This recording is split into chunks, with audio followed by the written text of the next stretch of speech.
Morning everyone, this is Rupesh and welcome you all in this Space Foundation online platform. So yeah, अपन quantum mechanics पढ़ रहे थे और this is the lecture number 3 on quantum mechanics and of course we are studied the photoelectric effect last class. So today photoelectric effect ही पढ़ेंगे of course, और तो कोई बचा नहीं. और क्लासिकल फेल्योर का बात कर रहे थे ना. तो क्लासिकल फेल्योर में हम लोग क्या बात कर रहे थे कि फोटोइलेक्ट्रिक इफेक्ट कहाँ पे फेल किया, ये हमारा पॉइंट था, है ना. क्लासिकली कहाँ पे वो फेल किया. तो हम लोगों ने देखा था कि जो हमारा फेल्योर ऑफ क्लासिकल मैकेनिक्स में हम लोग ऐसा क्या देख रहे थे कि जो मेटल सरफेस है उस पर जो रेडिएशन जिसको हमने क्लासिकली वेव माना था, अगर वो इस पर स्ट्राइक होगा, और चूंकि ये इलेक्ट्रोमैग्नेटिक वेव है तो ये वेव किससे मिलकर बना होगा, electric field and magnetic field. According to the classical theory electromagnetic waves contain E and B. समझ पा रहे हैं ना. सो जितना ज्यादा इलेक्ट्रिक फील्ड का स्ट्रेंथ होगा उतना ही ज्यादा इसका इंटेंसिटी होगा. होगा कि नहीं, होगा कि नहीं. और वेव का इलेक्ट्रिक फील्ड जितना ज्यादा होगा, इलेक्ट्रॉन पे लगने वाला फोर्स भी उतना ही ज्यादा होगा. क्योंकि देख, फोर्स बराबर क्या होता है, Q इंटू इलेक्ट्रिक फील्ड. तो वेव का इलेक्ट्रिक फील्ड जितना बड़ा होगा उतना ही बड़ा होगा फोर्स लगने वाला इलेक्ट्रॉन पे. इलेक्ट्रॉन पे अगर फोर्स ज्यादा लगेगा तो इलेक्ट्रॉन का काइनेटिक एनर्जी भी ज्यादा होना चाहिए था, लेकिन ऐसा हुआ नहीं. हम लोगों ने देखा था एक्सपेरिमेंटल ऑब्जर्वेशन, हम लोगों ने देखा था. अकॉर्डिंग टू एक्सपेरिमेंटल ऑब्जर्वेशन हमारे पास क्या आ रहा था कि मैक्सिमम काइनेटिक एनर्जी जो है वो किस पे डिपेंड कर रहा था, फ्रीक्वेंसी पे, न्यू पे, ना कि इंटेंसिटी पे. फ्रीक्वेंसी पे डिपेंड कर रहा था, इंटेंसिटी पे डिपेंड नहीं कर रहा था. और इंटेंसिटी बराबर क्या होता है, देखो इंटेंसिटी का formula 1/2 C epsilon not E not square. ये मैं एग्जैक्ट सही नहीं हूँ, शायद C स्क्वायर या E नॉट स्क्वायर भी शायद कुछ होता है, या फिर C नॉट एप्सिलॉन नॉट ही होता है, थोड़ा कंफ्यूजन है. अदरवाइज ये I का इलेक्ट्रिक फील्ड के साथ वेरिएशन सही है. मतलब intensity is directly proportional to the magnitude of the electric field. E naught is the magnitude of the electric field which the EM wave contain. ठीक है, हाँ ओके, सही है, देन फाइन. तो मैं यहां पे आपको बताना क्या चाह रहा हूं कि according to classical theory, according to the classical theory electromagnetic wave के अंदर जो इलेक्ट्रिक फील्ड है वो जितना ज्यादा होगा, इलेक्ट्रॉन पे उतना ही ज्यादा फोर्स लगेगा, क्योंकि force is directly proportional to electric field. बात समझो, इलेक्ट्रोमैग्नेटिक वेव का जो इलेक्ट्रिक फील्ड है वो जितना बड़ा होगा, इलेक्ट्रॉन पे फोर्स उतना बड़ा होगा. अगर इलेक्ट्रॉन पे फोर्स उतना बड़ा होगा तो हम लोग जानते हैं कि वर्क डन जो भी होगा that is F dot ds. मतलब जो भी काइनेटिक एनर्जी एक वर्क डन का फॉर्म है. तो जितना ज्यादा ये वेव इलेक्ट्रॉन पे फोर्स लगाएगा उतना ही मैक्सिमम काइनेटिक, वो जो फोर्स लगाएगा उससे जो वर्क डन होगा वही वर्क डन से जो एनर्जी कंटेन करेगा उसको इलेक्ट्रॉन लेके भागेगा. तो जितना ज्यादा इलेक्ट्रिक फील्ड होगा उतना ज्यादा इलेक्ट्रॉन पे फोर्स लगेगा और उतना ही ज्यादा काइनेटिक एनर्जी के साथ इलेक्ट्रॉन भागेगा. तो according to the classical theory जो इलेक्ट्रॉन का मैक्सिमम काइनेटिक एनर्जी है वो किस पे डिपेंड करना चाहिए था, इलेक्ट्रिक फील्ड पे. According to the classical theory, according to the classical theory जो मैक्सिमम काइनेटिक एनर्जी है इलेक्ट्रॉन का वो किस पे डिपेंड करना चाहिए था, इलेक्ट्रॉन पे लगने वाला फोर्स पे डिपेंड करना चाहिए था. और फोर्स किस पे डिपेंड करना चाहिए था, इलेक्ट्रिक फील्ड पे डिपेंड करना चाहिए था. यानी अल्टीमेटली ऐसा कहें तो मैक्सिमम काइनेटिक एनर्जी को किस पे डिपेंड करना चाहिए था, इलेक्ट्रिक फील्ड पे डिपेंड करना चाहिए था. और electric field is directly proportional to what, intensity, intensity of the source. यानी कि अल्टीमेटली सोर्स के इंटेंसिटी पे डिपेंड करना चाहिए था. Of course under root I के फॉर्म में होगा, क्योंकि I is directly proportional to E, so E is directly proportional to under root I. But या स्टिल इलेक्ट्रिक फील्ड किस पे डिपेंड कर रहा है, इंटेंसिटी पे. तो finally according to the classical theory जो मैक्सिमम काइनेटिक एनर्जी है इलेक्ट्रॉन का वो किस पे डिपेंड करना चाहिए था, इंटेंसिटी ऑफ द सोर्स पे. लेकिन एक्सपेरिमेंटल ऑब्जर्वेशन ने इस बात को गलत कर दिया. एक्सपेरिमेंटल ऑब्जर्वेशन से क्या मिला कि जो मैक्सिमम काइनेटिक एनर्जी है इलेक्ट्रॉन का वो किस पे डिपेंड कर रहा है, फ्रीक्वेंसी पे, ना कि इंटेंसिटी पे. समझ रहे हो मेरी बात. तो हमारे पास फिजिक्स में सही क्या होता है, जो एक्सपेरिमेंटल रिजल्ट आते हैं ना, हमारे पास एक्सपेरिमेंटल रिजल्ट सही होते हैं. Are you getting my point, clear है ये चीज, आई होप सो. तो क्लासिकल थ्योरी कैसे फेल किया, सबको क्लियर हो गया point. Take a screenshot of this. इसका स्क्रीनशॉट ले लो।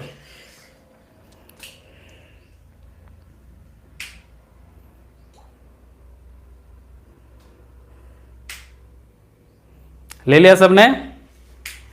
एवरीवन जल्दी से कमेंट करके बताओ, स्क्रीनशॉट ले लिया? अगर ले लिया तो अपन आगे बढ़ेंगे, है ना? आई होप ये बात क्लियर हो गया होगा।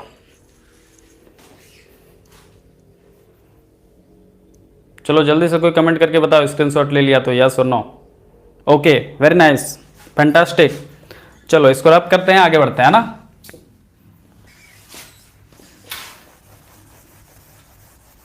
अच्छा, इस पॉइंट को लिखवाना भी पड़ेगा क्या? ये पॉइंट लिखवाना पड़ेगा या फिर हो गया, या फिर लिख दूं? ये पूरा अभी जो मैंने पॉइंट ये बताया, जो समझाया, उसको लिख दूं या फिर बिना लिखे तुम्हें याद रहेगा? कमेंट करके जल्दी से बताओ, लिखवा दूं या फिर याद रहेगा? लिखवा दूं या फिर याद रहेगा?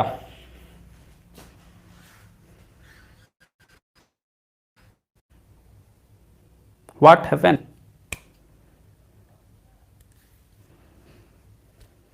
याद रहेगा? बाकी लोग लिखा दो। एमजेएम कह रहे हैं लिखा दो, कुछ लोग कह रहे हैं याद रहेगा। चलो जल्दी जल्दी वोटिंग करो, जैसा वोटिंग होगा उसके अकॉर्डिंग।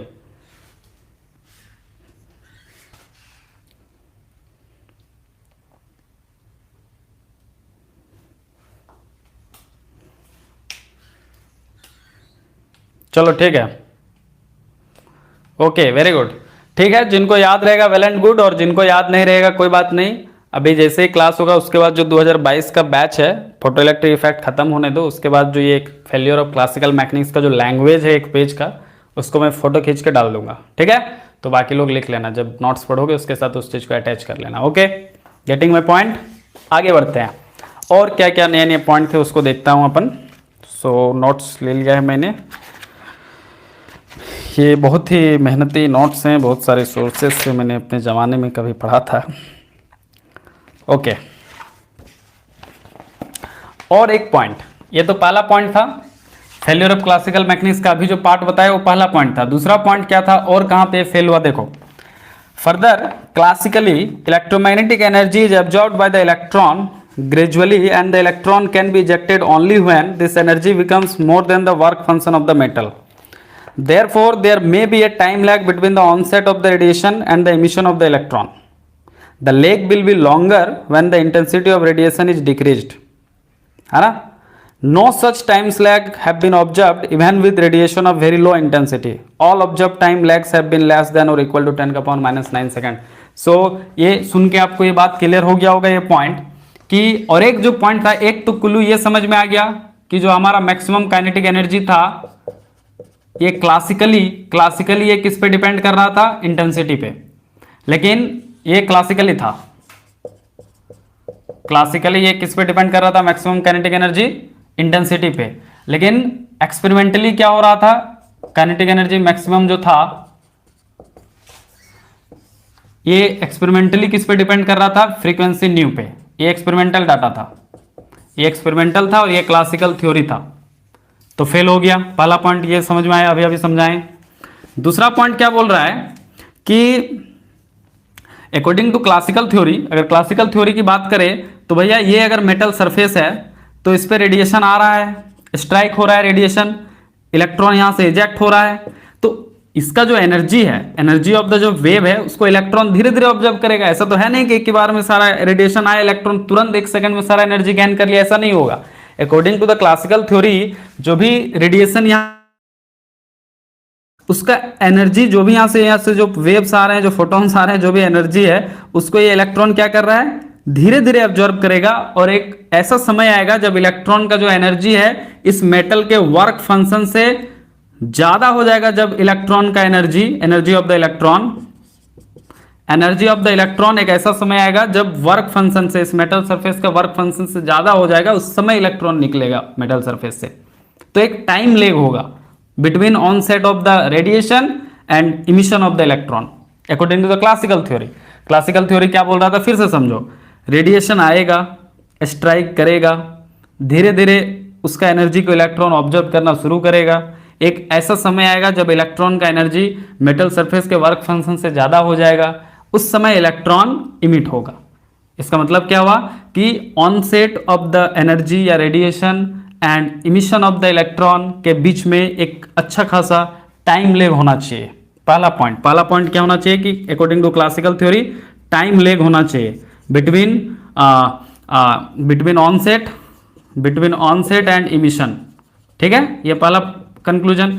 दूसरा, according to the classical theory क्या होना चाहिए कि अगर हम इंटेंसिटी को घटा देते हैं सोर्स का, अगर सोर्स का इंटेंसिटी को हम घटा देते हैं तो क्या होगा, सोर्स कम एनर्जी रेडिएट करेगा। अगर कम एनर्जी रेडिएट करेगा तो जो इलेक्ट्रॉन का निकलने का जो टाइम लेग है, टाइम लेग जो है ये बढ़ जाएगा, टाइम लेग बढ़ जाएगा अगर इंटेंसिटी घटा दे तो, होगा ना, क्योंकि इंटेंसिटी घटा देंगे तो रेडिएशन से कम एनर्जी आएगा, कम एनर्जी आएगा तो इलेक्ट्रॉन धीरे धीरे एनर्जी लेगा। इलेक्ट्रॉन अगर धीरे धीरे एनर्जी लेगा तो इलेक्ट्रॉन का एनर्जी को वर्क फंक्शन से ज्यादा होने में ज्यादा समय लगेगा, तब तो निकलेगा वो। समझ पा रहे हो? हमने एक्सपेरिमेंटल ऑब्जर्वेशन देखा था, याद होगा तुम्हें एक्सपेरिमेंटल ऑब्जर्वेशन में हमने देखा था कि there is no time lag, there is very less time lag, there is very less time lag and is independent of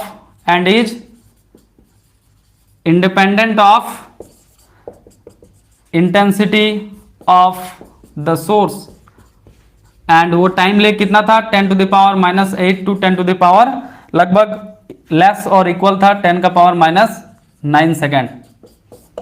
ये एक्सपेरिमेंटली आ रहा था।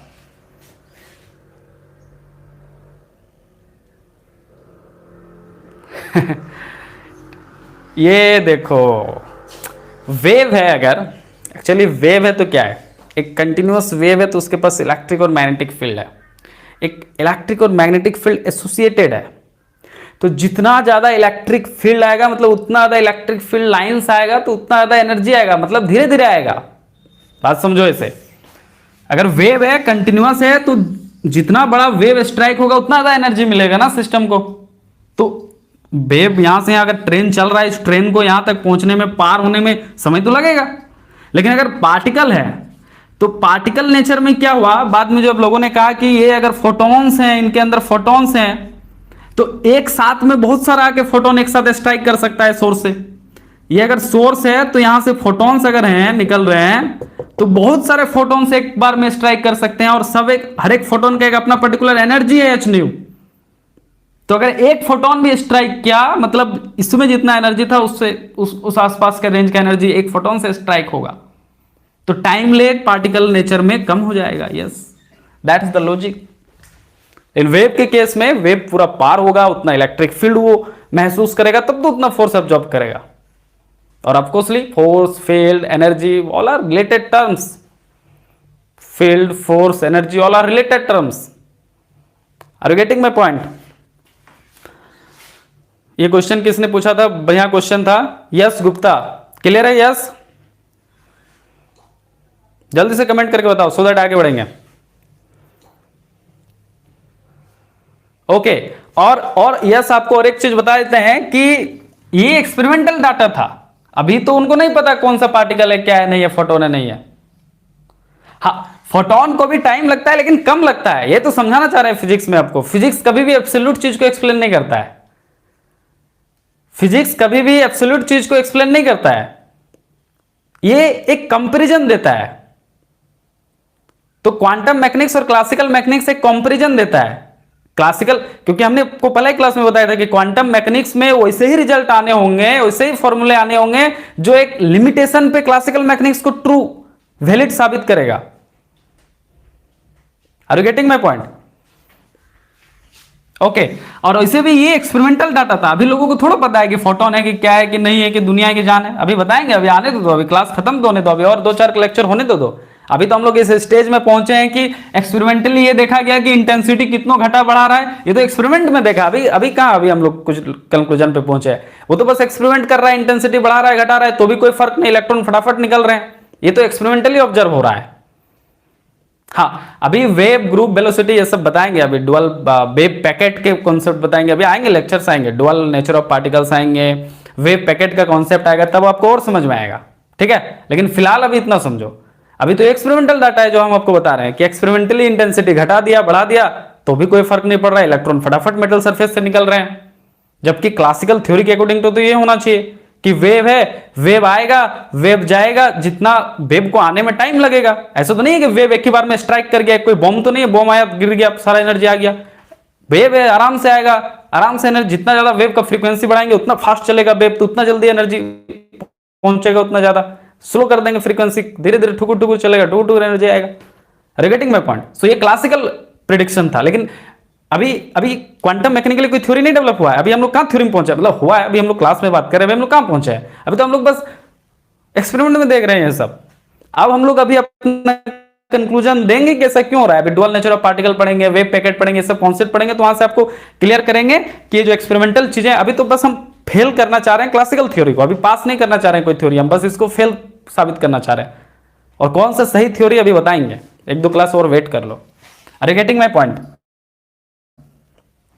अभी तो आपको मेरे 5-6 क्लास में ये आपको कंक्लूजन है, मोटिव है, आपको जो भी पढ़ाऊंगा 5-6 लेक्चर में, उससे ये क्लियर करूंगा कि एक जो नया मैकेनिक्स पढ़ाऊंगा 5-6 क्लास बाद, उसकी जरूरत क्यों पड़ी, जिस मैकेनिक्स को अपन क्वांटम मैकेनिक्स बोलते हैं, और उसका क्या पोस्टुलेट है वो पढ़ाऊंगा। अभी कहां पे ये फेल हुआ क्लासिकल, कहां से शुरू हुआ, वो मैं समझाने की कोशिश कर रहा हूं 4-5 लेक्चर में, और उसके एग्जांपल्स है, फोटो इलेक्ट्रिक इफेक्ट, आगे भी पढ़ाएंगे quantum effects and so on. Are you getting my point everyone? So ये दूसरा पॉइंट था फेल होने का। अकॉर्डिंग टू क्लासिकल ये चीज होना चाहिए था, लेकिन एक्सपेरिमेंटली ऐसा नहीं हो रहा था। ये बड़ा खतरनाक बात हो गया उनके लिए कि भैया ऐसा क्यों हो रहा है, क्योंकि क्लासिकली तो वेव है तो फिर ऐसी होनी चाहिए, लेकिन ऐसा हो नहीं रहा था।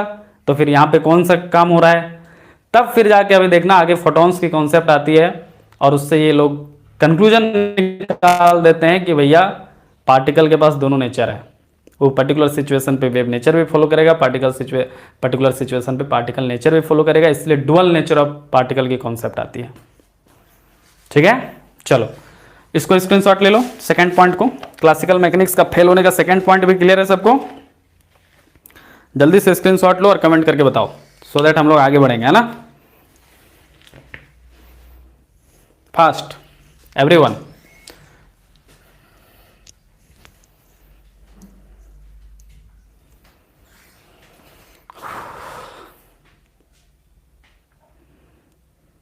ले लिया स्क्रीनशॉट सबने?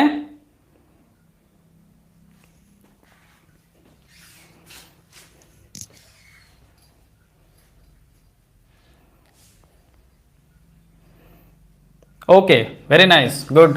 मैं स्क्रीनशॉट भेज दूंगा, फोटो खींच के भेज दूंगा क्लास के बाद, ठीक है? जो पूरा लैंग्वेज लिखा हुआ है उसको भेज दूंगा, डोंट वरी। तो ये फेलियर ऑफ क्लासिकल फिजिक्स समझ में आ गया, ये खत्म हुआ, ठीक है? ये इतने सारे बेटा जो कॉन्सेप्ट बताए, इस पर खूब सारे सवाल आते हैं, ठीक है ना? इस पर खूब सारे सवाल आते हैं, सो प्लीज, है ना, बी केयरफुल। चलो अब आते हैं आइंस्टीन्स थ्योरी ऑफ फोटॉन्स। अब क्या पढ़ेंगे अपन? आइंस्टीन्स थ्योरी ऑफ फोटॉन, उसके बाद पढ़ेंगे स्टॉपिंग पोटेंशियल, ठीक है? तो आइंस्टीन्स थ्योरी ऑफ फोटॉन्स देखो क्या था। फोटो इलेक्ट्रिक इफेक्ट में जो नया सब टॉपिक है दैट इज, देखो मेरी इंग्लिश खराब है, कहीं पे स्पेलिंग गलत हो जाए तो please manage all of them, okay? Einstein's theory of photons, Einstein's theory of photons, ठीक है? आइंस्टीन ने क्या बोला, सुनो पहले, मैं बता रहा हूं, ठीक है? मैं बता रहा हूं, पहले रीड करूंगा, उसको ध्यान से सुनो सब लोग, क्योंकि उसी पे सारा कहानी छिपा हुआ है। Einstein explained the photoelectric effect using Planck's quantum hypothesis.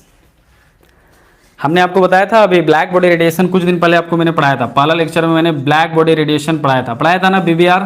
हाँ, बीबीआर मैंने पढ़ाया था, उसमें आपको ये बताया था कि क्लासिकली दो लोग थे जिन्होंने ब्लैक बॉडी का स्पेक्ट्रम को, यानी एनर्जी डेंसिटी वर्सेस फ्रीक्वेंसी को एक्सप्लेन करने की कोशिश किया। क्लासिकली कौन कौन था? विनस था और रेले जीन्स था, लेकिन ये लोग फेल हो गए, स्पेक्ट्रम को कंप्लीटली सेटिस्फाई नहीं कर पाए। तब कौन आया? प्लैंक साहब आए। प्लैंक साहब ने एक नया हाइपोथेसिस लेके आया कि भैया रेडिएशन इमिट हो रहा है वो कोई भी फ्रीक्वेंसी को अलाउड नहीं करेगा, वो एक पर्टिकुलर फ्रीक्वेंसी का अलाउड करेगा, और जो हर एक चार्ज ऑसिलेटर होगा, जिसको बाद में फोटॉन्स लोगों ने कहा, मैक्स प्लैंक्स ने फोटॉन्स नहीं कहा, फोटॉन्स जिसको बाद में नाम दिया गया, उसने बोला कि हर एक जो चार्ज ऑसिलेटर है, उसी चार्ज ऑसिलेटर को बाद में फोटॉन्स नाम दिया गया। तो उन्होंने कहा कि ये जो चार्ज ऑसिलेटर है, ये जो फोटॉन्स हैं, उनका जो एनर्जी होगा वो म्यू पे डिपेंड करेगा, और एक पर्टिकुलर, चूंकि प्लैंक ने हाइपोथेसिस दिया था तो एच उनके नाम से प्लैंक कांस्टेंट यहां पे आया, और उन्होंने कहा कि एक पर्टिकुलर एनर्जी लेंगे, वो एनएच न्यू एक पर्टिकुलर एनर्जी लेंगे, है ना, डिस्क्रीट एनर्जी लेंगे। और ऐसा करके जब उन्होंने एक्सप्लेन किया तो पूरा का जो पूरा कर्व था वो सेटिस्फाई हो रहा था। तो this is called quantum hypothesis, this is called Planck quantum hypothesis. इसी को बाद में आगे जाके क्वांटम हाइपोथेसिस का नाम दिया गया। किस चीज को? इस चीज को कि हर एक फ्रीक्वेंसी, मतलब कंटिन्यूटी को खत्म कर दिया, वेव को खत्म कर दिया, पार्टिकल को घुसा दिया कि एक पर्टिकुलर, जैसे क्लासिकल मैकेनिज्म होता है ना, हर एक ऑब्जेक्ट का एक पर्टिकुलर वेलोसिटी है अपना, कोई कंटिन्यूटी लिंकअप नहीं, ठीक है। तो बाद में जब ये फेल हो गया, फोटोइलेक्ट्रिक इफेक्ट अभी तुम लोगों ने देखा कि क्लासिकल थ्योरी से लोगों ने एक्सप्लेन नहीं कर पाया, फेल हो गया। तब आइंस्टीन का दिमाग में आया, आइंस्टीन के दिमाग में क्या आया, उसको प्लैंक्स का काम का ध्यान, तो देखो रिसर्च कम्युनिटी में क्या होता है ना कि हर एक आदमी को एक दूसरे का काम का, लोग रिसर्च जो नया नया आर्टिकल आते हैं वो पढ़ते रहते हैं पूरा ग्लोबली, कि उनके फील्ड में क्या क्या लोग क्या नया नया कर रहे हैं। तो आइंस्टीन ने मैक्स प्लैंक का काम देखा था ब्लैक बॉडी रेडिएशन में, उसने चुरा लिया इसका आइडिया तुरंत, अरे तुरंत हिटन। वो बहुत मतलब थोड़ा जेलस टाइप के आदमी थे अपने जमाने में। न्यूटन, आइंस्टीन या कोई भी किसी भी फील्ड में, ये सब फील्ड में लोग जेलस होते हैं फटाफट अपना, क्योंकि कोई अगर काम कर लिया तो फिर हिट एंड ट्रायल लोग करते रहते हैं अपना लैब में, ठीक है। तो क्या हुआ कि आइंस्टीन साहब ने तुरंत इसका आइडिया चुरा लिया। आइंस्टीन साहब ने बोला अच्छा एक काम करते हैं, इस डिस्क्रीटनेस कॉन्सेप्ट को E equal to N H nu, कि हर एक चार्ज ऑसिलेटर, हर एक, उन्होंने कहा चलो ऐसा मान लेते हैं कि जो रेडिएशन आ रहा है वो एक कंटिन्यूअस वेव ना हो के उसमें कुछ एनर्जी के पैकेट्स हैं जिनका एनर्जी है इतना, जो मैक्स प्लैंक ने बताया था। ये जो रेडिएशन है उसमें हर एक चार्ज ऑसिलेटर को उन्होंने क्या मान लिया, एक एक एनर्जी का पैकेट मान लिया जिसका energy equal to H nu है, और उसको फोटॉन्स का नाम बाद में फर्दर दिया गया। बोला ऐसा मान के इसको एक्सप्लेन करने की कोशिश करते हैं। तो जब ऐसा मान के एक्सप्लेन करने का कोशिश किया आइंस्टीन ने, तो भैया जितने एक्सपेरिमेंटल रिजल्ट थे, अभी हम लोग जाएंगे नहीं कि कैसे हुआ, आप उतना रिसर्च पेपर हम लोग नहीं पढ़ेंगे, उसके लिए आप गूगल पे सर्च मारिए, रिसर्च पेपर अवेलेबल है, खरीदिए, कुछ पैसा देके भी खरीदने पड़ते हैं, आर्टिकल पूरा पब्लिश है उनका, पेपर पढ़िए कैसे उन्होंने क्या किया। तो उतना डिटेल जाएंगे नहीं, हम लोग को जैम निकालना है, लेकिन फिर भी मैं आपको बहुत कुछ डिटेल दे रहा हूँ, इतना जरूरत नहीं है आपके जैम के लिए, है ना। एनीवे, तो ऐसा मान के, बस इतना जान लो कि ऐसा मान के जब आइंस्टीन ने काम किया तो जो फोटोइलेक्ट्रिक इफेक्ट में जो एक्सपेरिमेंटल ऑब्जर्वेशन आ रहे थे वो सब क्या हो गए, सेटिस्फाई हो गए। तो लोगों को लगा कि इस थ्योरी में कोई दम है, ये डिस्क्रीटनेस वाला जो बात है उसमें कोई दम है ना, इसमें कोई दम है। क्लियर पा रहे हैं? नहीं, n can be any integer, n can be any integer.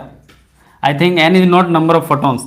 Oh now yeah number of photons, yes, n is the number of photon, yes, very good, n is the number of photons, yeah, nice, okay, number of photons, है ना। चलो बहुत बढ़िया। तो Einstein साहब ने क्या किया, आइंस्टीन थ्योरी ऑफ फोटॉन्स, इसीलिए इसको कहते हैं आइंस्टीन थ्योरी ऑफ फोटॉन्स।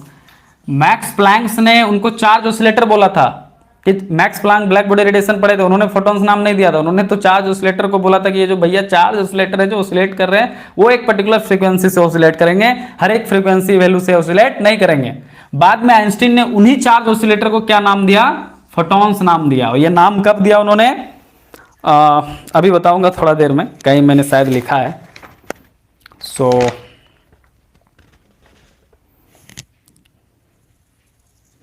कहीं पे अभी बताऊंगा, जस्ट वेट, है ना। एनीवे, सो उन्होंने क्या कहा, in order to explain the spectral distribution of black body radiation, yes, in order to explain the spectral distribution of black body radiation, Planck had assumed that the exchange of energy between the walls of a cavity and the radiation of frequency nu takes place in quanta of magnitude h nu। बात समझ रहे हो? जब black body radiation को explain कर रहे थे max Planck साहब, तब उन्होंने कहा, क्या कहा कि जो हमारा ये जो कैविटी है, जो हमने कैविटी माना था, याद होगा तुमको, ये जो वाल है कैविटी का, और जो रेडिएशन है और जो वाल है, उनके बीच जो एनर्जी एक्सचेंज हो रहा है वो एक पर्टिकुलर ऑर्डर में एक्सचेंज हो रहा है, एक पर्टिकुलर मैग्नीट्यूड में, that is known as H nu के ऑर्डर में, मतलब एच न्यू के मैग्नीट्यूड में हो रहा है, मतलब 1 H new, 2 H new, 3 H nu, 4 H new, 5 H new, इसके बीच में कुछ भी एग्जिस्ट नहीं करेगा। जैसे क्वांटाइजेशन ऑफ चार्ज मालूम है ना, कि जो चार्ज है नेट चार्ज वो Q इक्वल टू एन ही होगा, और n can be any integer 1 2 3 and so on. n का वैल्यू तुम 1.2 1.1 ये सब नहीं ले सकता है। This is called quantization of charge, कि एक particular value of n he allowed होंगे। उसी तरह यहां पे भी उसने कहा था मैक्स प्लैंक ने उस समय, कि जो वाल है और जो रेडिएशन है उसके बीच का जो एनर्जी एक्सचेंज है ये इसी ऑर्डर में होंगे, H new, 2 H new, 3 H nu, 4 H new and so on. इसके बीच में 3.5 एच न्यू, 1.2 एच न्यू ये सब अलाउड नहीं होंगे। दिस इज, इसी को आगे कहते हैं क्वांटा, इसी वर्ड क्वांटाइजेशन वर्ड से क्वांटा है। This is the minimum energy exchange, H nu is the minimum energy exchange, इसी को कहते हैं quanta of energy. Quanta of energy, quanta का मतलब होता है सबसे छोटा, किसी चीज का सबसे छोटा इकाई, उससे कम नहीं हो सकता है, ये होता है क्वांटा का मतलब, वन ऑफ द मतलब। सो H nu is the called quanta of energy, क्योंकि इससे कम एनर्जी तो हो नहीं सकता है अकॉर्डिंग टू मैक्स प्लैंक, इससे ज्यादा ही हो सकता है आगे। एच न्यू के बाद क्या अलाउड हो सकते हैं, 2 एच न्यू, उसके बाद 3 H nu, 4 H nu. So H nu is called quanta of energy. Are you getting my point? तो आगे देखो क्या है, व्हेन ए फोटोन कोलाइड्स, तो इसी कॉन्सेप्ट को, मतलब इसी कॉन्सेप्ट को लेकर आइंस्टीन ने क्या किया, ये जो क्वांटा वाला कॉन्सेप्ट है उनका, जो मैक्स प्लैंक का जो आइडिया था, इस आइडिया को लेके उन्होंने क्या किया, फोटो इलेक्ट्रिक इफेक्ट को स्टडी किया थ्योरेटिकली, और उससे जो रिजल्ट आ रहे थे उससे ये चीज़ें सेटिस्फाई, जो एक्सपेरिमेंटल ऑब्जर्वेशन थी वो सेटिस्फाई हो रही थी। बस आपको इतना याद रखना है।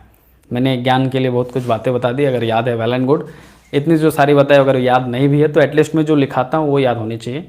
ये सब बातें भूल भी जाओ तो कोई बात नहीं, लेकिन हाँ जिनको याद रहेगा इंटरव्यू में काम देगा, है ना।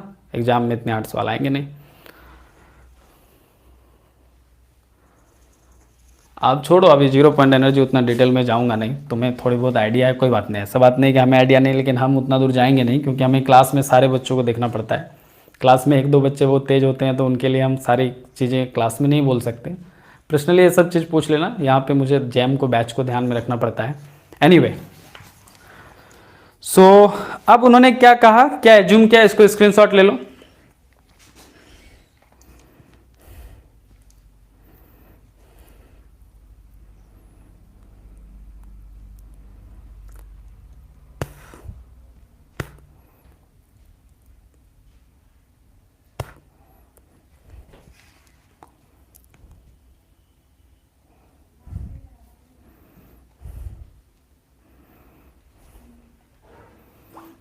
हो गया, ले लिया स्क्रीनशॉट? कमेंट करके कोई जल्दी से बताओ।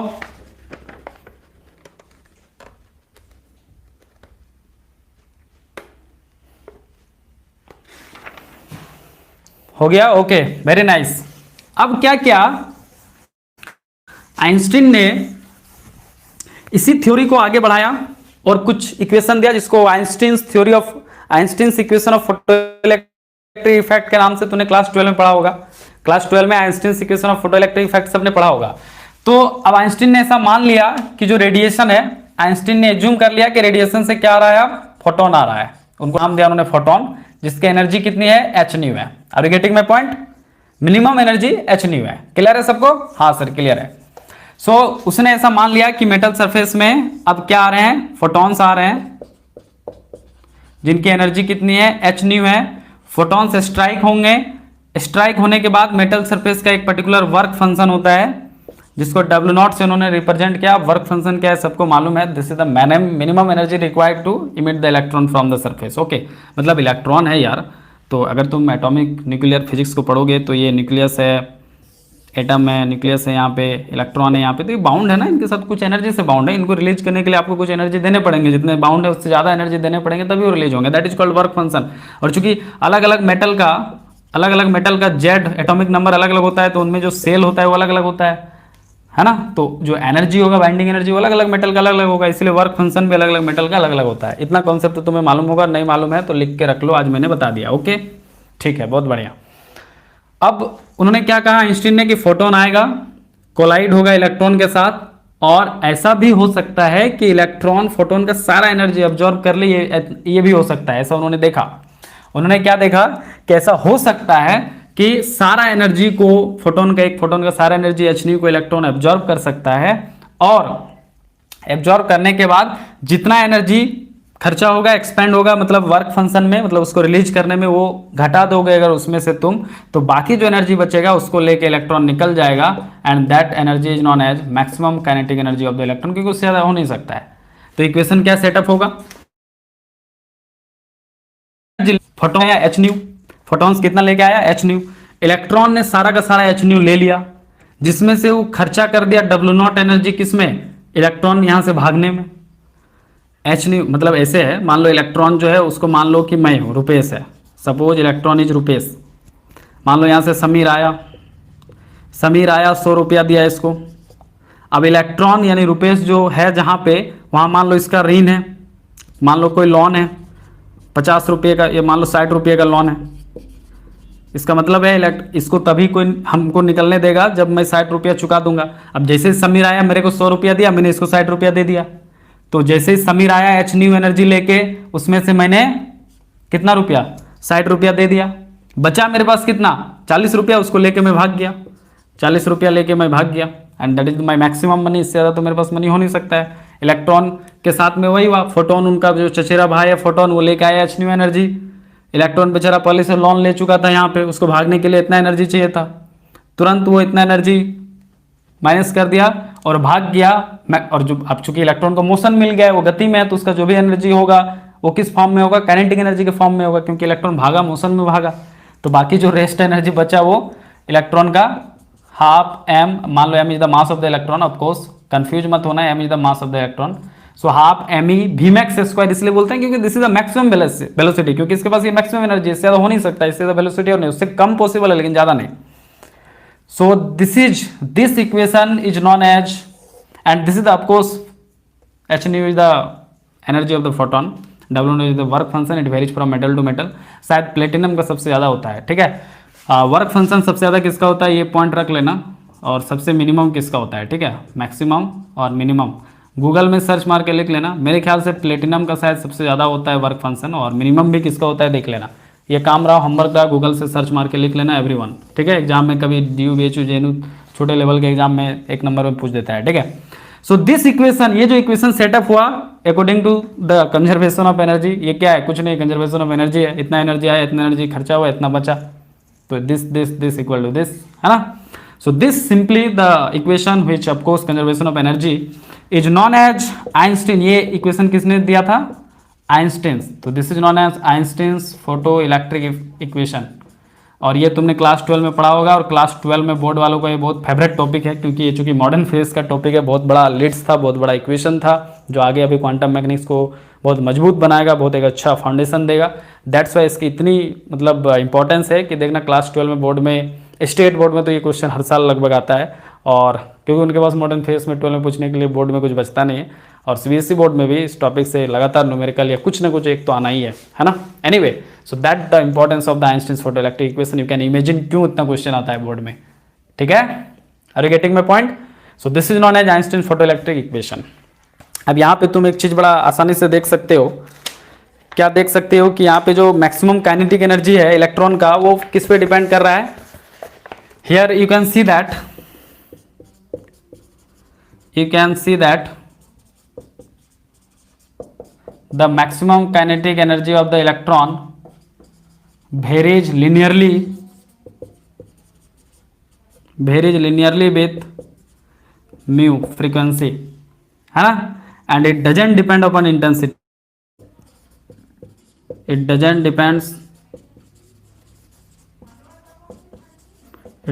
depend upon intensity. और एक्सपेरिमेंटल डाटा भी तो यही था, याद करो, अभी बताए थे, क्या था एक्सपेरिमेंटल डाटा, ये ना था कि भैया एक्सपेरिमेंटली यही तो ऑब्जर्व हो रहा था कि जो मैक्सिमम काइनेटिक एनर्जी इलेक्ट्रॉन का वो फ्रीक्वेंसी पे लिनियरली डिपेंड करेगा, एक्सपेरिमेंटली यही तो मिला था। और ये काइनेटिक एनर्जी जो मैक्सिमम है इंटेंसिटी पे डिपेंड नहीं करेगा, यही तो मिला था एक्सपेरिमेंटली। और देखो जब क्वांटम हाइपोथेसिस लेके आइंस्टीन ने इसको स्टडी किया, वही चीज़ मिला उनको। इस इक्वेशन से देखो मैक्सिमम काइनेटिक एनर्जी फ्रीक्वेंसी, ये तो कॉन्स्टेंट है, न्यू पे डायरेक्टली वेरी कर रहा है लिनियरली न्यू के साथ, इंटेंसिटी पे डिपेंड ही नहीं कर रहा है maximum kinetic energy of the electron. So this is what called quantum hypothesis of the photo electric effect. तो यहाँ से देखो अब लीड मिल रहा है। अब ये जो मैक्स प्लैंक साहब का जो क्वांटम हाइपोथेसिस था, डिस्क्रीटनेस वाला जो पॉइंट था, अब देखो यहाँ से आग पकड़ रहा है वो। अब यहाँ से जो आग पकड़ना शुरू किया, कितना राज खोल के आगे देखना, अभी आने वाला 20-30 लेक्चर में देखना कितना राज खोल के रख देगा, पूरा दुनिया का राज खोल के रख देगा। ठीक है, so this is the beauty of the new physics given by hypothesis of the Max Planck. बहुत बड़े आदमी थे वो, उनकी जितनी तारीफ करो उतनी कम है। एनीवे, सो या so this is the Einstein's photoelectric equation.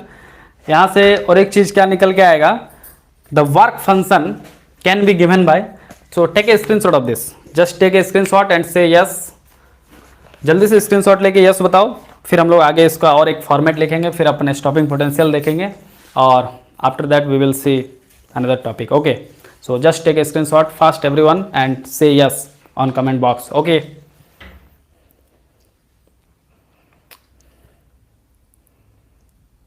Okay, good, nice, बहुत बढ़िया, जबरदस्त, जिंदाबाद। चलो मिटा दें इसको।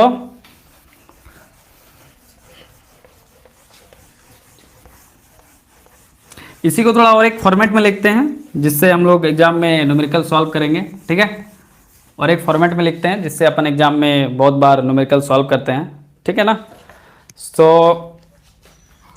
द फॉर्मेट इज, अभी हम लोगों ने देखा कि दो फोटोन की एनर्जी एच न्यू है, work function W naught is equal to the maximum energy of the electron.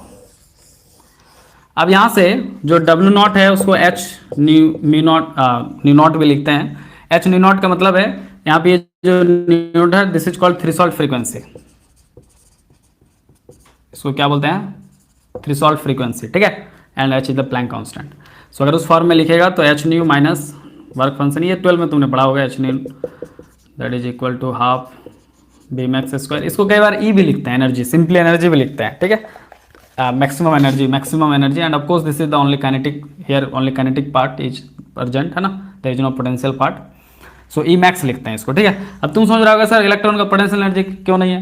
देखो यार, पोटेंशियल एनर्जी सिस्टम का होता है, सिंगल पार्टिकल का पोटेंशियल एनर्जी नहीं होता है। ठीक है ना, तो अभी इलेक्ट्रॉन फ्री है, अकेले मूव कर रहा है, उसका कोई पोटेंशियल एनर्जी नहीं होगा। जो भी होगा ये टोटल एनर्जी इलेक्ट्रॉन का, ये ई मैक्स यहाँ पे क्या है, सिर्फ एंड सिर्फ kinetic energy of the electron, है ना। There is no potential energy part, क्योंकि पोटेंशियल एनर्जी सिस्टम का होता है, एटलीस्ट दो पार्टिकल होने चाहिए पोटेंशियल के लिए, इंट्रैक्शन एनर्जी है वो, अकेला सिंगल किसी का नहीं होता है ना। तो हियर यहाँ पे जो है इलेक्ट्रॉन चूंकि फ्रीली अकेले मूव कर रहा है, तो जो भी एनर्जी है उसका टोटल एनर्जी वो क्या है, उसका काइनेटिक एनर्जी है। Clear everyone. सो अपन कई बार इस चीज़ को ई मैक्स में लिखेंगे, तो डोंट गेट कंफ्यूज। तो यहाँ पे एच कॉमन है, कांस्टेंट ले लो, कॉमन ले लो, तो H nu minus nu naught is equal to E max. तो ये एक अच्छा फॉर्मेट हो गया, इस फॉर्मेट से हम लोग क्वेश्चन सॉल्व करेंगे। This is very very important, हालांकि सारे इंपॉर्टेंट है, ये भी फॉर्म इंपॉर्टेंट है। ठीक है, so take a screenshot of this, this is known as clearly no emission is possible if nu is nu naught. अच्छा, हमारा और एक एक्सपेरिमेंटल ऑब्जर्वेशन आया था, एक्सपेरिमेंटल ऑब्जर्वेशन 1 को भी सेटिस्फाई होना पड़ेगा। एक्सपेरिमेंटल ऑब्जर्वेशन 1 क्या था कि अगर फ्रीक्वेंसी जो है वो एक थ्रेशोल्ड फ्रीक्वेंसी न्यू नॉट से कम हो जाए रेडिएशन का या फोटॉन्स का, तो भी कोई इमिशन इलेक्ट्रॉन का नहीं होगा। एक था ना कंडीशन कि अगर फ्रीक्वेंसी ऑफ द फोटॉन्स, अभी तो फोटॉन्स बोल रहे हैं, उस समय रेडिएशन बोला था पहली बार, कम हो जाए एक थ्रेशोल्ड फ्रीक्वेंसी न्यू नॉट से, तो फिर क्या होगा, कोई इमिशन नहीं होगा, नो इमिशन पॉसिबल। ये पहला एक्सपेरिमेंटल ऑब्जर्वेशन था, याद है किसी को, याद है, ये पहला एक्सपेरिमेंटल ऑब्जर्वेशन था। तो यहां पे भी तुम देख लो, if nu is less than nu naught then no emission is possible, no emission is possible. क्यों? क्योंकि अगर nu less than nu naught हो गया तो ये टर्म नेगेटिव हो जाएगा और मैक्सिमम काइनेटिक एनर्जी नेगेटिव हो जाएगा, जो अलाउड नहीं है, क्योंकि energy, maximum kinetic energy can not be negative, क्योंकि वी मैक्स स्क्वायर है ना, क्योंकि यहाँ पे क्या है, ये न्यू मैक्स स्क्वायर है ना, मतलब सॉरी वी मैक्स स्क्वायर है। देख, अगर nu less than nu naught हो गया, ध्यान से समझ, ये जो न्यू है अगर ये लेस देन न्यू नॉट हो गया तो ये क्वांटिटी नेगेटिव हो जाएगा। ये क्वांटिटी नेगेटिव होने का क्या मतलब है, ये क्वांटिटी नेगेटिव होने का क्या मतलब है कि ई मैक्स नेगेटिव हो जाएगा, ई मैक्स नेगेटिव हो जाएगा। और अगर Emax नेगेटिव हो इसका मतलब क्या है, Emax का मतलब क्या है, यहाँ पे हाफ m Vmax स्क्वायर, ये नेगेटिव हो जाएगा। इसका मतलब क्या है, हाफ तो कांस्टेंट है, ये तो पॉजिटिव क्वांटिटी है, सब कुछ दिख रहा है। m is the mass of the electron, वो भी हम लोग को पहले से पता है, पॉजिटिव क्वांटिटी है। तो बचा क्या, इसका मतलब इससे कंक्लूजन ये निकलता है कि जो Vmax स्क्वायर है वो नेगेटिव हो रहा है, जो कि पॉसिबल नहीं है, क्योंकि Vmax यहाँ पे Vmax का स्क्वायर है और स्क्वायर करने पे नेगेटिव चीजें भी पॉजिटिव हो जाती है। तो how can it possible, Vmax square can not be negative, so this is not allowed. इसका मतलब अगर nu less than nu naught हो गया तो ऐसा पॉसिबल ही नहीं है, मतलब नो इमिशन इज पॉसिबल। ऐसा कोई इलेक्ट्रॉन ही नहीं होगा जिसका काइनेटिक एनर्जी नेगेटिव हो, तो फिर कोई इलेक्ट्रॉन निकलेगा ही नहीं, तो इमिशन होगा नहीं। तो देखो जो पहला हमारा एक्सपेरिमेंटल ऑब्जर्वेशन था वो भी क्वांटम हाइपोथेसिस से सेटिस्फाई हो गया। क्वांटम हाइपोथेसिस से हमारा जो पहला एक्सपेरिमेंटल रिजल्ट था कि if nu is less than nu naught then there is no emission, वो भी देखो सेटिस्फाई हो गया ना। Take a screenshot everyone, take a screenshot everyone fast and say yes. अगर स्क्रीनशॉट ले लिया तो जल्दी से यस को, है ना, जल्दी फास्ट सुन।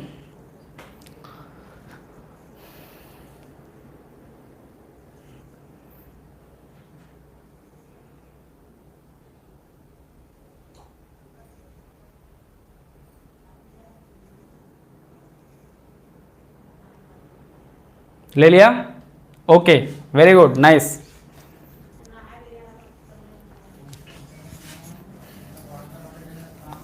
तो ये था Einstein's theory of photons, clear है सबको। अब पढ़ेंगे स्टॉपिंग पोटेंशियल। अब यहाँ पे एक नया कॉन्सेप्ट आता है फोटो इलेक्ट्रिक इफेक्ट में, that is called stopping potential. और बताते हैं स्टॉपिंग पोटेंशियल क्या है, छोटा सा एक डेफिनेशन है और एक लाइन का एक इक्वेशन है, लेकिन बहुत इंपॉर्टेंट है, एग्जाम में क्वेश्चंस आते हैं, ठीक है। सो या give the heading stopping potential. Next जो सब टॉपिक है फोटो इलेक्ट्रिक इफेक्ट में, that is stopping potential, okay.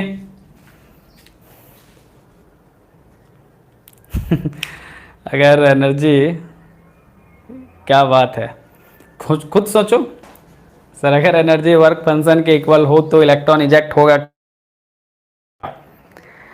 Everyone क्या लगता है, इजेक्ट होगा या नहीं, कोई बता सकता है इसका आंसर?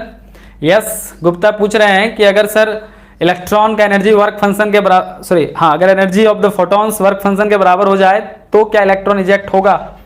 ये यस गुप्ता का सवाल है, कोई इसका जवाब दे सकता है? जो लोग अभी लाइव है इसमें से कोई भी, एनीवन?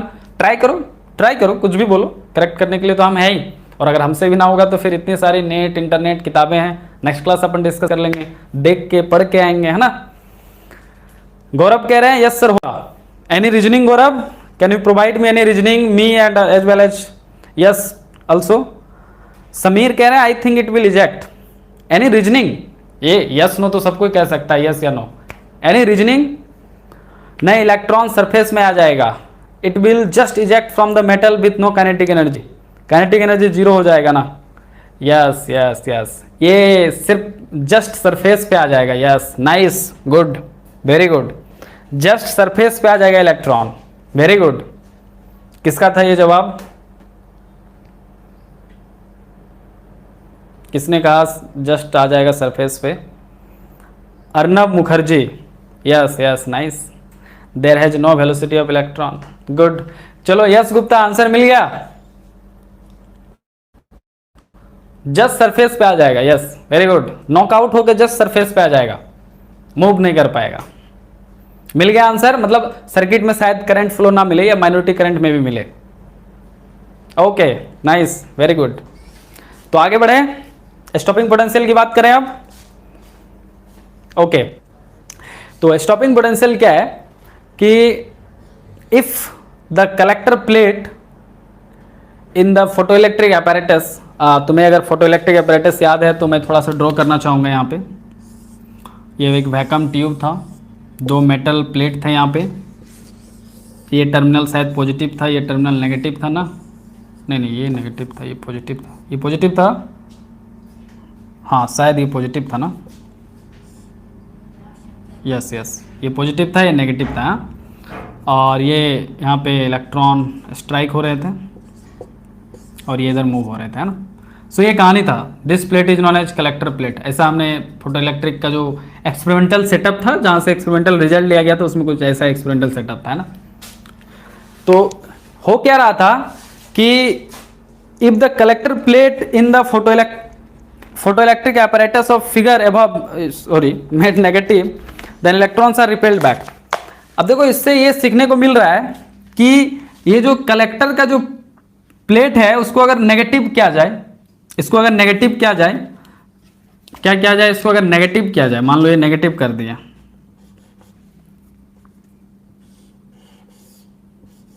इसको अगर नेगेटिव किया जाए, नेगेटिव कर करके अब होगा क्या, जब तुम नेगेटिव करेगा तो इलेक्ट्रॉन्स यहां से रिपेल बैक होना शुरू हो जाएगा, क्योंकि इलेक्ट्रॉन के पास खुद नेगेटिव चार्ज है। अब यहां इस टर्मिनल को नेगेटिव कर दिया तो यहां पे नेगेटिव चार्ज एक्युमुलेट होना शुरू होंगे, है ना। लेकिन कुछ बच्चे सवाल ऐसा पूछ रहे थे कि सर आपने एक लाइन ड्रॉ किया था जिसमें कुछ इस तरह का ग्राफ ड्रॉ किया था, मतलब नेगेटिव पोटेंशियल पे भी कुछ करंट हमें मिल रहा था, ऐसा क्यों हो रहा था? ऐसा इसलिए हो रहा था क्योंकि मान ले तू कलेक्टर प्लेट को नेगेटिव बना दिया तो ऐसा थोड़ा ही है कि इस मेटल प्लेट में तुरंत नेगेटिव चार्ज जमा हो जाएंगे।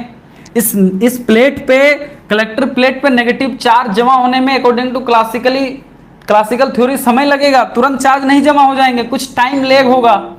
लेकिन उस टाइम लेग में अगर वो टाइम लेग 10⁻⁸ सेकेंड भी होगा मान लो, तो उतना ही कम टाइम में तब तक से हजारों इलेक्ट्रॉन अट्रैक्ट हो गए होंगे, क्योंकि बहुत ज्यादा नंबर ये होता है ना 10⁻23 एंड काइंड ऑफ थिंग 1 मोल में, तो तब तक बहुत हजारों इलेक्ट्रॉन पास हो चुका होगा। जब तक यहाँ पे चार्ज, नेगेटिव चार्ज इसको किए, बटन ऑन किए, नेगेटिव चार्ज यहाँ पे जब तक एक्युमुलेट होगा, अब नेगेटिव चार्ज यहाँ पे एक्युमुलेट होगा तब तो इलेक्ट्रॉन रिपेल होगा, तब तो सर्किट में करंट नहीं मिलेगा। लेकिन नेगेटिव चार्ज के जमा होने और इस टर्मिनल को नेगेटिव बनाने के बीच का जो टाइम डिफरेंस है, उसी में बहुत सारे इलेक्ट्रॉन तब तक अट्रैक्ट हो चुके होंगे जिससे सर्किट में करंट मिलेगा। लेकिन जैसे जैसे तुम इस पोटेंशियल को देखो बढ़ाते जाएगा, ये करंट क्या होगा, अब जैसे जैसे तुम नेगेटिव करते जाएगा, यहां इतना नेगेटिव तक मिल रहा है, लेकिन और नेगेटिव करेगा देखो जीरो हो गया, क्योंकि जब नेगेटिव तुम नेगेटिव कर रहा है करंट मिल रहा है, लेकिन करंट देखो घटते जा रहा है। यहाँ पे नेगेटिव कम है पोटेंशियल, करंट ज्यादा है, यहाँ पे नेगेटिव, यहाँ पे नेगेटिव और नेगेटिव और नेगेटिव। एक ऐसा समय आएगा कि एक पर्टिकुलर नेगेटिव वैल्यू पे एक भी इलेक्ट्रॉन नहीं मिलेगा, सब का सब रिपेल बैक हो जाएगा, सब का सब रिपेल बैक हो जाएगा। तुम अगर इस कलेक्टर का प्लेट का जो वोल्टेज है उसको अगर तुम नेगेटिव करते जाएगा तो नेगेटिव करते करते एक ऐसा समय आएगा कि अब जो मोस्ट एनर्जेटिक इलेक्ट्रॉन था वो भी रिपेल बैक हो जाएगा, क्योंकि यहां पे बहुत ज्यादा चार्ज कलेक्ट हो गया, इतना चार्ज एक्युमुलेट हो गया कि अब जो यहां से जो इलेक्ट्रॉन आ रहा था एमिटिंग प्लेट से, उसमें से जो मोस्ट एनर्जेटिक इलेक्ट्रॉन था अब उसका भी एनर्जी से ज्यादा यहां पे नेगेटिव एनर्जी एक्युमुलेट हो गया, तो वो रिपेल बैक हो जाएगा और इस कंडीशन में सर्किट में कोई करंट नहीं मिलेगा। देखो करंट जीरो है इधर, and this negative potential of the collector plate at which the most energetic electron will get repelled back। फिर से सुनो, the negative value या फिर the negative potential of the collector at which the most energetic electron will get repelled back is called stopping potential, क्योंकि ये electron का motion को stop कर देता है उस डायरेक्शन में स्टॉप कर देता है, उस डायरेक्शन में, बात समझो, रिपेल बैक कर देता है मोस्ट एनर्जेटिक इलेक्ट्रॉन को, क्योंकि हर एक इलेक्ट्रॉन का एनर्जी अलग अलग होगा ना, that's why. Are you getting my point? सबको ये समझ में आया?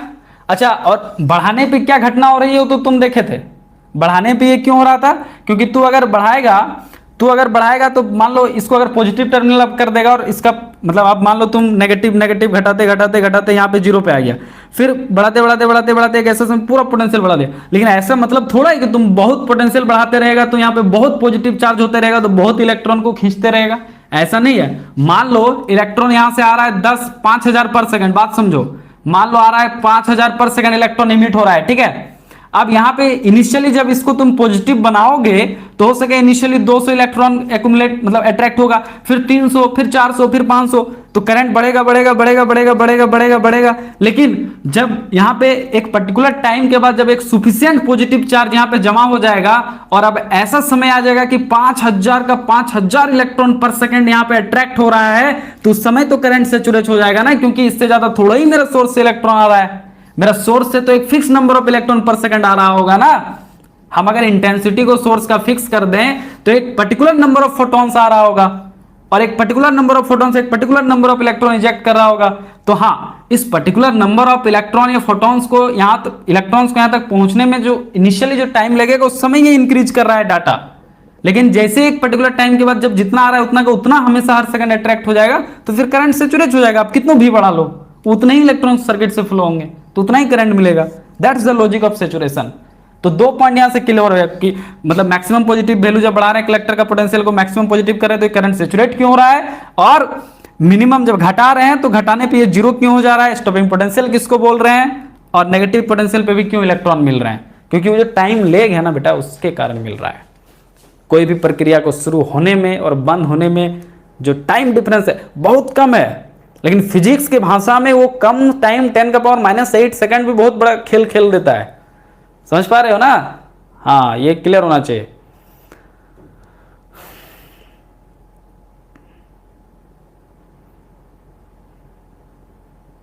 चलो क्लियर है सबको? जल्दी से बताओ कमेंट करके। ये स्टॉपिंग पोटेंशियल का कहानी समझ में आया? ये सेचुरेशन जीरो स्टॉपिंग पोटेंशियल किसको बोल रहे हैं, कहानी समझ में आया कि नहीं? जल्दी से कमेंट करके बताओ। नहीं आया तो भी बोलो, फिर से बताऊंगा। फास्ट एवरीवन कमेंट, अगर समझ में आया जल्दी से कमेंट करो।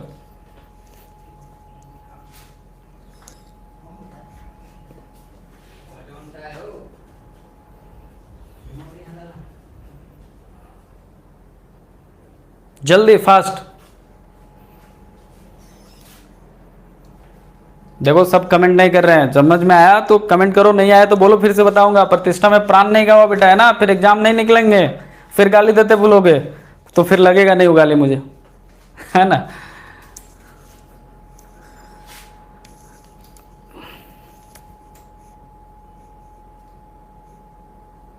अरे यार, बाकी इलेक्ट्रॉन कहीं जाता नहीं है, वो रास्ता में ही रहता है, मतलब धीरे धीरे वो पहुंचता है। पहुंचने में जो टाइम लेग है उसमें तब तक करंट इंक्रीज करता है। मैं वो समझाना चाह रहा था। तो जाता कहाँ है, मतलब क्या लॉजिक है भाई?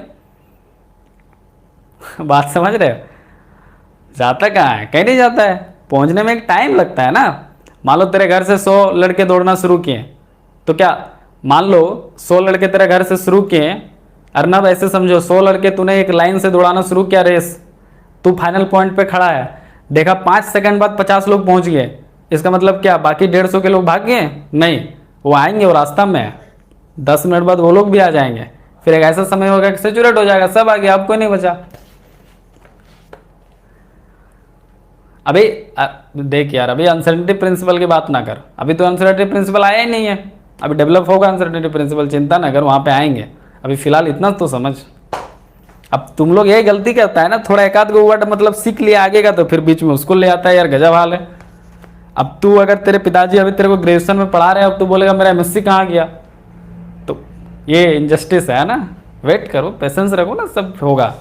जो अभी करा रहे हैं वो या उससे नीचे की बात करो, ऊपर क्यों जा रहे हो? तब तो फिर तुम मेरे लिए मुश्किल खड़ा कर दोगे। मेरे लिए मुश्किल खड़ा क्या कर दोगे? फिर हमें बहुत कुछ कहानी बताना पड़ेगा, तो फिर वो दिक्कत है। अभी इतना समझ में आया, इतना तुम्हारे लिए जरूरी है, ठीक है? एग्जाम मैंने कहा था पहला ही दिन कि अपन ऑफकोर्स नॉलेज गेन करेंगे, लेकिन लिमिटेशन रखेंगे। स्कैटर नहीं होना है, डाइवर्ज होना है, सॉरी कन्वर्ज होना है, डाइवर्ज नहीं होना है, तो फिर एग्जाम नहीं निकलेगा। हाँ ऑफकोर्स अपने से थोड़ा इसको सर्च करो, क्या दिक्कत है, तो कर ही सकते हो। चलो एवरीवन, स्क्रीनशॉट ले लिया सबने? तो मैं अब लिखवा दूं इस,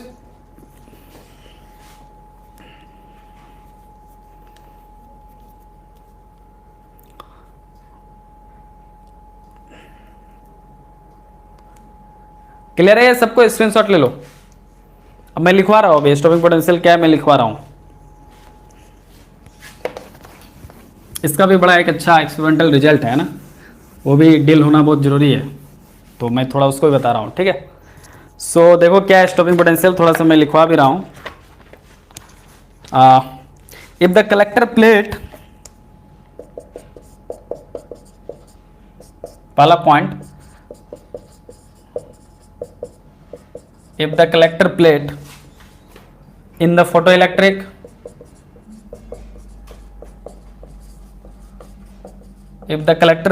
the photoelectric apparatus, जो apparatus जो ड्रॉ किए थे डायग्राम उसकी बात कर रहा है ना, is made negative apparatus is made negative, the electrons are repelled back. For a certain value,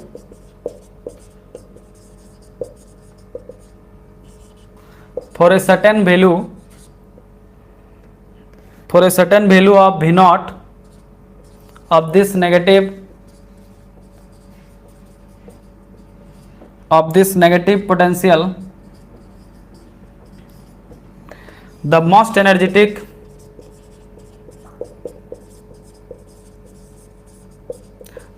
energetic electron are just turned back, है ना। एक ऐसा सर्टेन वैल्यू आएगा पोटेंशियल का जिसमें सबसे मोस्ट एनर्जेटिक इलेक्ट्रॉन भी क्या हो जाएगा, लौट जाएगा अपने रास्ते से, तो करंट भैया मिलना बंद हो जाएगा सर्किट पे, है ना। And therefore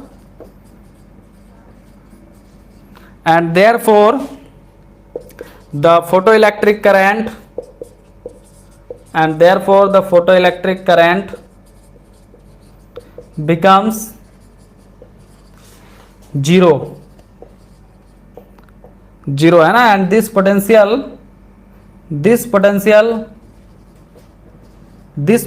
is called stopping potential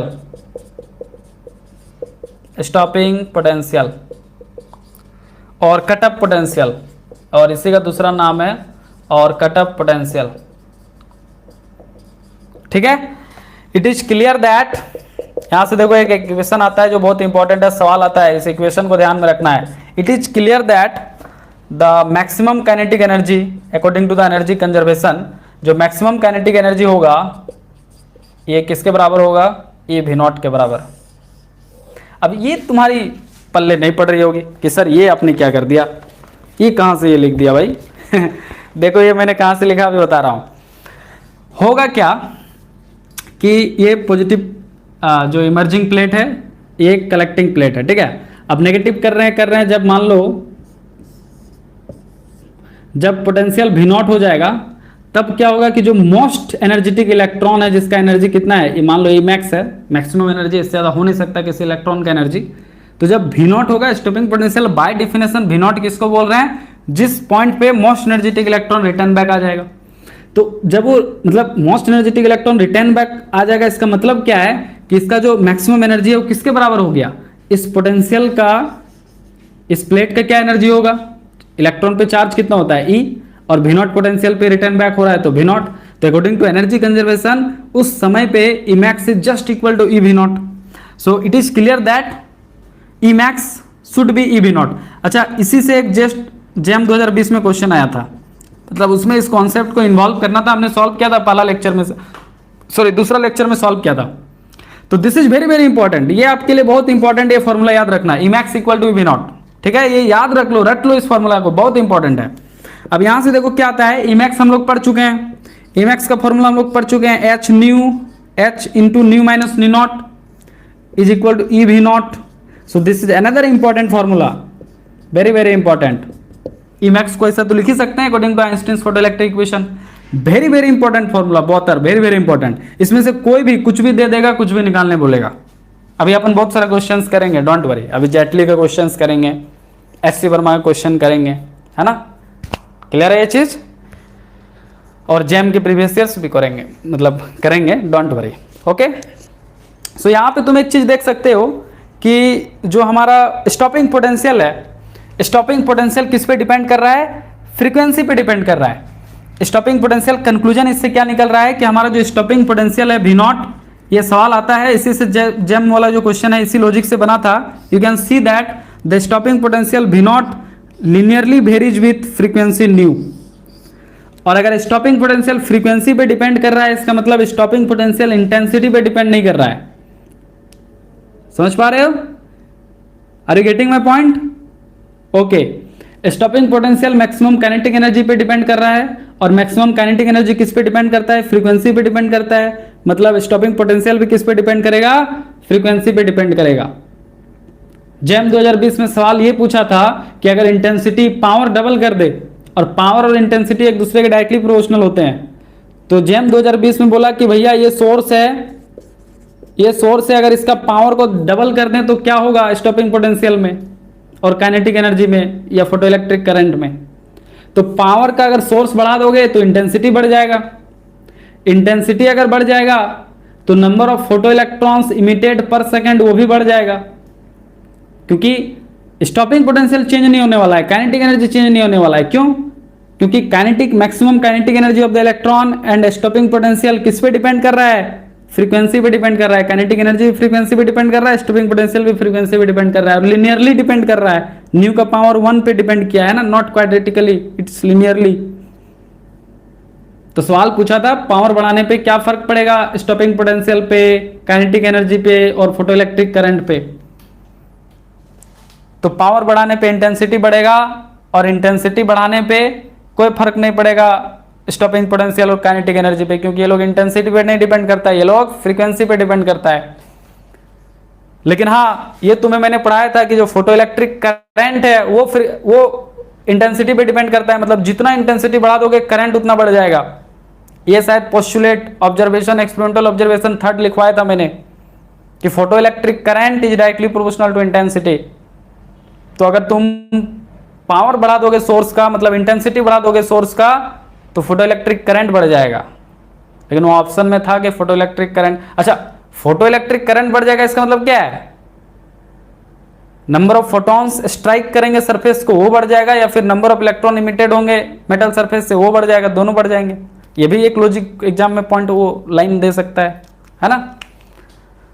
current बोले या नंबर ऑफ इलेक्ट्रॉन या फोटॉन्स बोले, स्ट्राइक या इमिट, बात तो बराबर है। तो ये सब पॉइंट क्लियर होने चाहिए, लिखवा दिया है मैंने। Take a screenshot of this, exam तक याद रखना, भूले तो गए बेटा। चलो इसका एक ग्राफ ड्रॉ होता है, बहुत अच्छा ग्राफ है, टेक ए स्क्रीनशॉट, उसके बाद आगे बताता हूँ। अभी स्टॉपिंग पोटेंशियल में और थोड़ा सा बचा है और बड़ा अच्छा ब्यूटी है स्टॉपिंग पोटेंशियल का। अभी देखो मैं थोड़ा सा आपको पहले ही कहा था कि जो स्टार्टिंग के क्लास है वो थोड़ा मैं लेंदी लूँगा, थोड़ा ज़्यादा थ्योरी बताऊँगा, क्योंकि ये आपका बेसिक है। यहाँ पे एक बार मैं आपका फाउंडेशन 10-12 क्लास में बांध दूंगा ना अच्छे से, तो मुझे आगे फर्दर क्लास में पूरा क्वांटम मैकेनिक्स जो लोगों को इतना हार्ड या डर लगता है वो बहुत स्मूथली आपके साथ चलेगा। आपको कोई दिक्कत भविष्य में और इंटरव्यू में सबसे ज़्यादा दिक्कत आती है जो आपको नहीं आएगी। अपन फिजिक्स फाउंडेशन का ये एम है, अपन पूरा टीम का ये एम है कि अपन पूरे एशिया महादेश में जेम जेस्ट नेट गेट के सबसे मिनिमम प्राइस का कोर्स लाएं और मैक्सिमम एफर्ट के साथ मैक्सिमम क्वालिटी दे। जो शायद 30,000 वाले कोचिंग भी ना दे पाए वो हम आपको देने की कोशिश करते हैं। ये नहीं कि हम आपसे कम पैसे लिए तो बस ऐसे ही पार कर देंगे, हमेशा अपन बेस्ट देने की ट्राई करते हैं। ठीक है, या इंसान है, गलत होता है कोई बात नहीं, लेकिन अपन पूरा बेस्ट देने की कोशिश करते हैं। ठीक है, पूरे एशिया महादेश की बात कर रहा हूँ मैं। Take a screenshot of this guys. ले लिया सबने?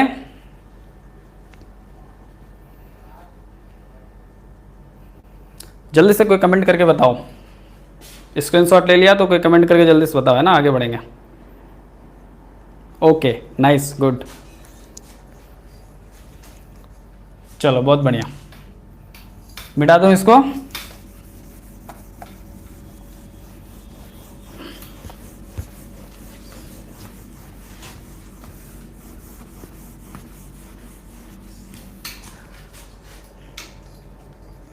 देखो स्टॉपिंग पोटेंशियल का अगर तुम ग्राफ ड्रॉ करोगे, अभी पॉइंट स्टॉपिंग पोटेंशियल को ही थोड़ा सा चलने दो। इसका जो ग्राफ ड्रॉ करोगे तो कुछ इस तरह का आता है, that is V naught versus nu, क्योंकि अभी अभी हमने देखा ये V naught is equal to क्या देखा, H nu minus nu not.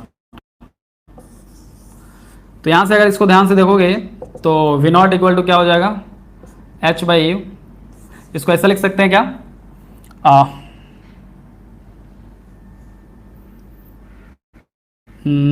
Yes, H by A into nu plus minus nu naught by E, ऐसा लिख सकते हैं। देखो तो ध्यान से, सब लोग ऐसा लिख सकते हैं। हमने क्या किया, इस ई को ले जाकर उधर डिवाइड कर दिया और दोनों टर्म को अलग अलग कर लिया, है ना। ओके ओके, एच भी अंदर जाएगा ना, हाँ yes, minus H nu naught by E, यहाँ एच आ जाएगा तो minus H nu naught by ये ई जा गया और यहाँ पे एच न्यू बाई, तो एच बाई को अलग रख लिया न्यू, ये ऐसा लिख सकते हैं। देखो तो अगर इस वी नॉट स्टॉपिंग पोटेंशियल को वाई मान ले, इस एच बाई ई कॉन्स्टेंट को अगर एम मान ले, इस न्यू को अगर एक्स मान ले और ये जो पूरा कॉन्स्टेंट है इसको अगर सी मान ले, तो ये इक्वेशन क्या बन गया, y equal to M X plus C, जो एक स्ट्रेट लाइन का इक्वेशन है, intercept c is the intercept, m is the slope, है ना। हाँ सर सही बोल रहे हैं आप। So v naught is the y axis, frequency nu is the x axis, you can see, और ये m स्लोप है और ये इंटरसेप्ट है। इंटरसेप्ट है इसका मतलब लाइन कहीं पे यहाँ से मान लो मेरा शुरू होगा और बाकी फिर न्यू के साथ लिनियरली वेरी करेगा। यहाँ पे जो ये पॉइंट है जो इंटरसेप्ट है एक्स एक्सिस में वो कितना है, minus H nu naught by E, यानी कि ये कांस्टेंट है, एच बाई ई तो कोई कांस्टेंट है, बाकी जो नी नॉट बचा ये कोई फ्रीक्वेंसी का एक पर्टिकुलर वैल्यू है, एक पर्टिकुलर वैल्यू है, नी naught is a particular value. अच्छा ये यस नेगेटिव है नी नॉट ना, तो मेरे ख्याल से इधर से कहीं से शुरू होना चाहिए, ऐसा होना चाहिए ना, हाँ ऐसा होना चाहिए। ऐसा अपन यहाँ पे तो ग्राफ नहीं ड्रॉ कर सकते हैं क्योंकि एक नेगेटिव वैल्यू है फ्रीक्वेंसी का, तो मेरे विचार से शायद ऐसा होना चाहिए यार, कुछ ऐसा होना चाहिए क्या,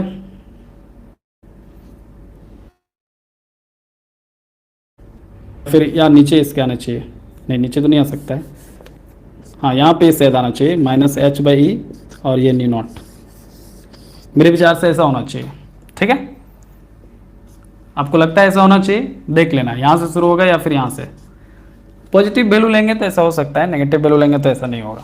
ठीक है, सो आई होप सो। एनीवे जो स्लोप होगा इस इक्वेशन का, जो स्लोप होगा,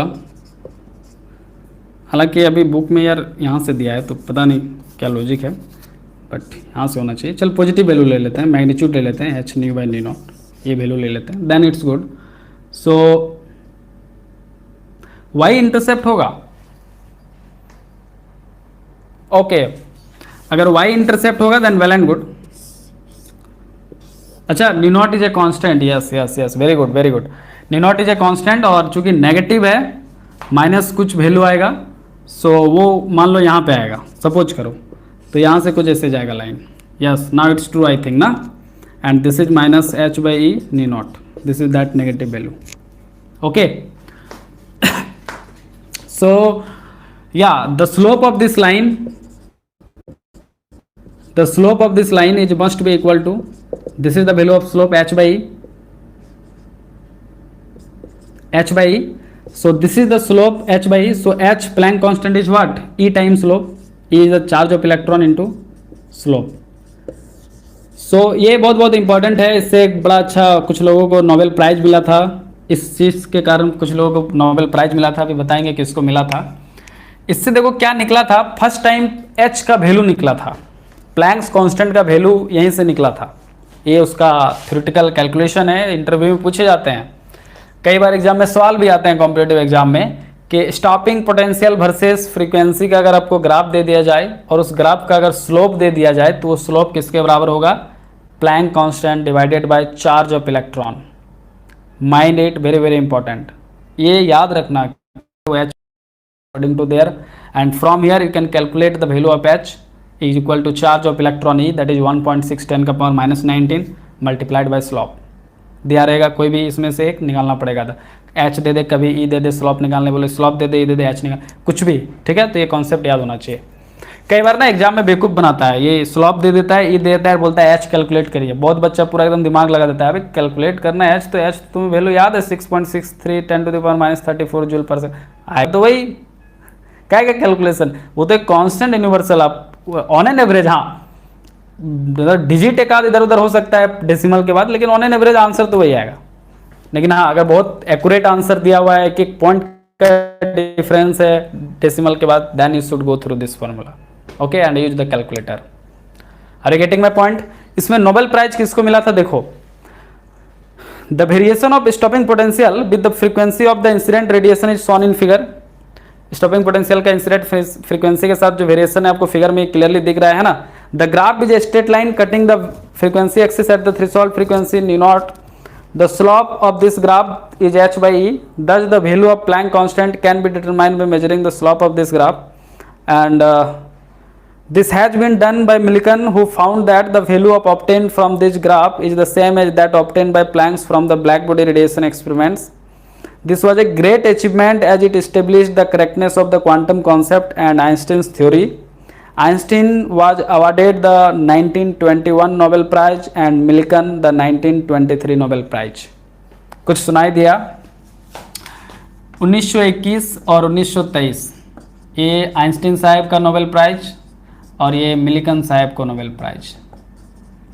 ये दोनों को क्या मिला? Nobel prize. क्यों मिला? अभी अभी बता रहे हैं। सबसे पहले देखो क्या हुआ, कहानी शुरू हुआ ब्लैक बॉडी रेडिएशन से। कहानी शुरू कहाँ हुआ? ब्लैक बॉडी रेडिएशन से। ब्लैक बॉडी में कौन थे? मैक्स प्लांक साहब थे। मैक्स प्लांक, उन्होंने ब्लैक बॉडी रेडिएशन में सबसे पहले एच का बात किया था और एच का वैल्यू उन्होंने उसमें प्रेडिक्ट किया था लगभग 6.6 10⁻⁻34। ये उस समय ब्लैक बॉडी में थ्योरी में उन्होंने ये दिया था कंक्लूजन। ठीक है, अब इसको फर्दर आगे कौन बढ़ाया? आइंस्टीन ने बढ़ाया।